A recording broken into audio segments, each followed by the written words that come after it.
I think Americans especially right now, when you hear the news, and I talk about the evening news and all the bad stuff going on, I get that. You know, when you think about Europe and Greece, and you think about, gee whiz, that, you know, whether China's growing the way it is or not, and some of the malaise that we're starting to see elsewhere,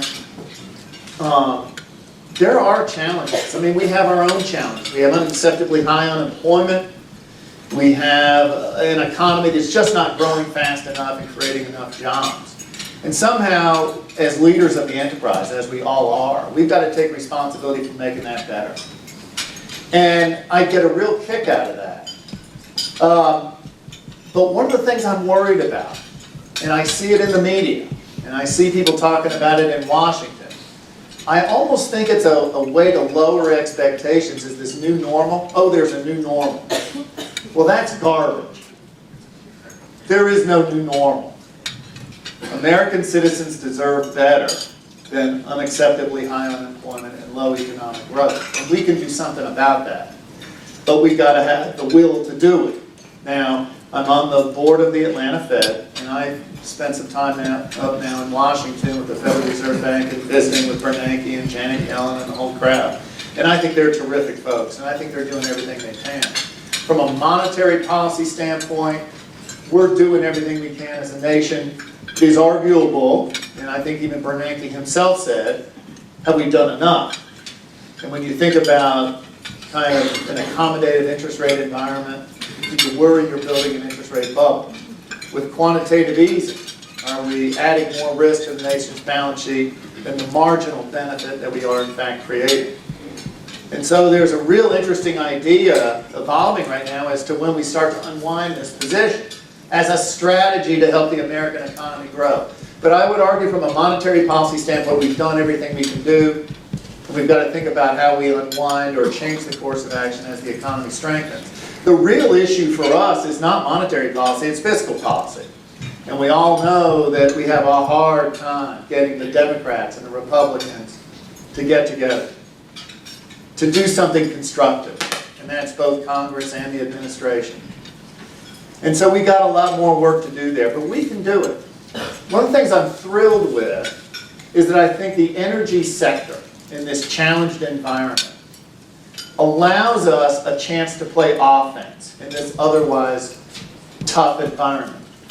And I have been working kind of passionately lately on some ideas that I think are so powerful, excuse the pun, but really so meaningful to America that we can do better. And the idea is essentially this. If you think about the broad energy complex of oil, natural gas, and electricity, call that the energy complex.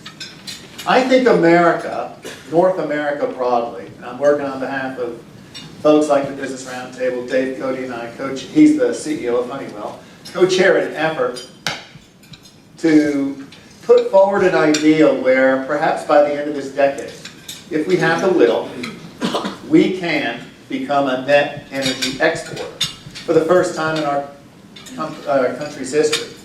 Now think about that for a minute. A net energy exporter, all of a sudden, you can build policy, energy policy, national security policy, economic policy, on the idea of abundance rather than on the idea of scarcity. It changes the game. It changes the game and has the potential, I think, to create jobs, grow personal incomes, and I think in a substantial way give us an unassailable advantage in the manufacturing economy that's trying now to get its feet again after some decades of disappearing. I think we can do that with energy. And I think it is a bright spot among all of the economic sectors that we have. Now, when we think about the challenges facing fiscal policy right now, the big war, this thing is kind of, should we all cut costs or should we raise taxes? Look, this is not a Democrat issue and this is not a Republican issue. These are essentially American issues. And what we've got to do is find a way to be for growth. Thinking about energy as growth capital and how it may influence significantly GDP growth and job creation and personal income growth and better jobs for Americans is something that I think we can really get behind. In the energy complex, too, I want to tell you, oil, natural gas, electricity. Electricity is growing at about twice the rate of the others. Now, we've all heard about natural gas growing so much, but electricity is taking a big hunk of that growth. And in fact, we were introduced as a coal company. We used to be. Southern Company, Alabama, Georgia, Gulf, Mississippi, Southern Power, is now the third largest consumer of natural gas in the United States.